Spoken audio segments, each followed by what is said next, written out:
if you're like me or anyone else on this planet, there are times you know you should do something, but you just don't feel like it.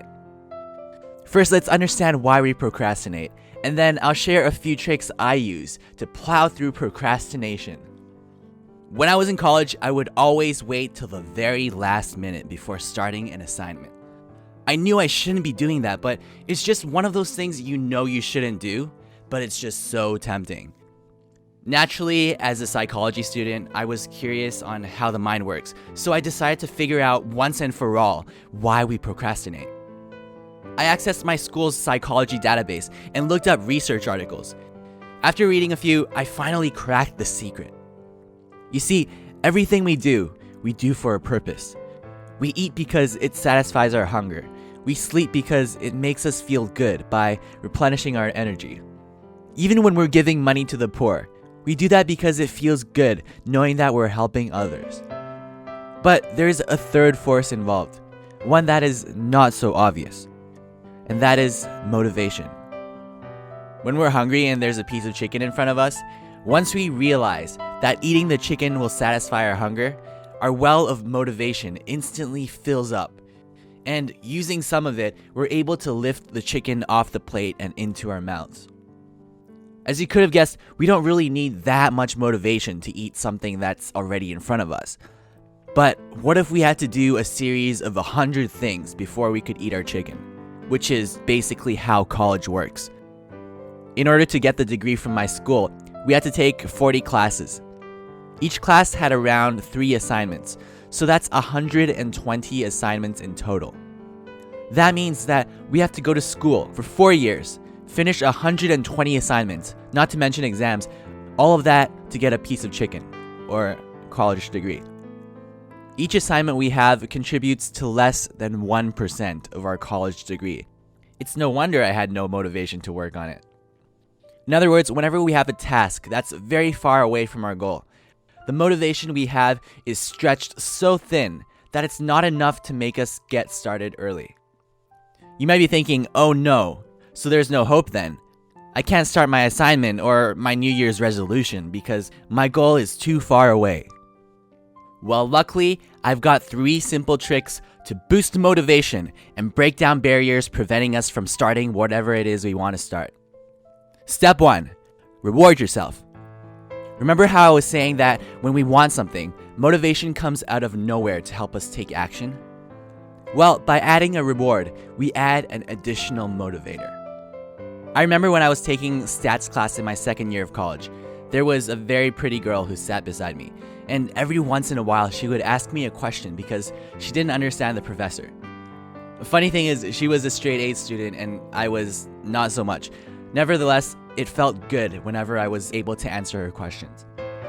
As a result, I was a lot more motivated because now, doing well in that class was no longer only about the degree. There isn't always going to be an attractive girl or guy in the class, but we can still use the same concept of giving ourselves more reasons to finish our tasks. For example, we could treat ourselves to our favorite restaurant once we finish our assignment, or perhaps watch our favorite TV show. The amount of motivation gained is unlimited. If the reward is a piece of chocolate, you'll get a tiny boost of motivation. But if it's a month-long escape into your dream vacation, the amount of motivation gained is huge. Step 2. Break down the large task into smaller tasks. How do you eat an elephant? 1 bite at a time. Ever heard that saying? By breaking down a large task into smaller tasks, also called small chunking, we make it less intimidating and therefore easier to start. Not only that, it creates a feeling of accomplishment every time we finish a task, which is kind of like a small reward in a sense.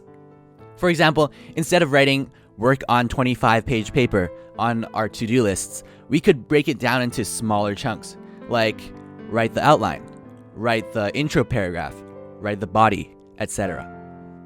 Step 3. Measure progress based on time spent. Right now, as I'm writing the script of what I'm going to say in this video, I have a timer set for 45 minutes. You see what I did there? I set a timer. What would most people do? Most people would set a physical goal. Finish draft of procrastination script. But instead, the item on my checklist is work on procrastination script for 45 minutes. The difference? Well, I'm measuring progress based on time spent as opposed to amount completed. That puts the pressure off having to actually produce results. If you're setting monthly goals, please don't take that advice and start writing out your goals in terms of time. Goal setting and anti-procrastination tips are completely different. Goals should be specific and measurable, but when it comes to beating procrastination, setting a timer is the way to go. Naturally, I'm a huge procrastinator, so had I not set the timer, I'd probably be watching Harry Potter and telling myself I'll do this tomorrow.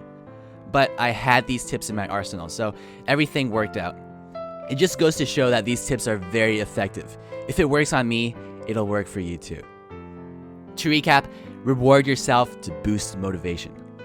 Small chunk your tasks to make it less intimidating. And measure progress based on time instead of how much you've completed.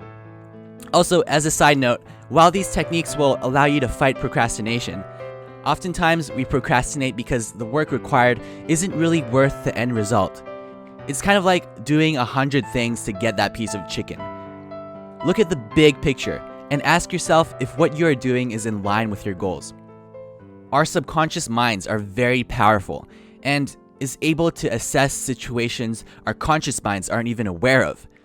So oftentimes, if we don't have the motivation to do something, it probably means it's not something worth doing.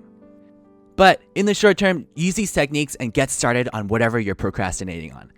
I hope you gained a few insights and tips to help you fight procrastination. But most importantly, I hope you enjoyed watching this video, because that's the most important part. For more animated videos on becoming more efficient and living life, subscribe to my channel by clicking here. I'll see you soon.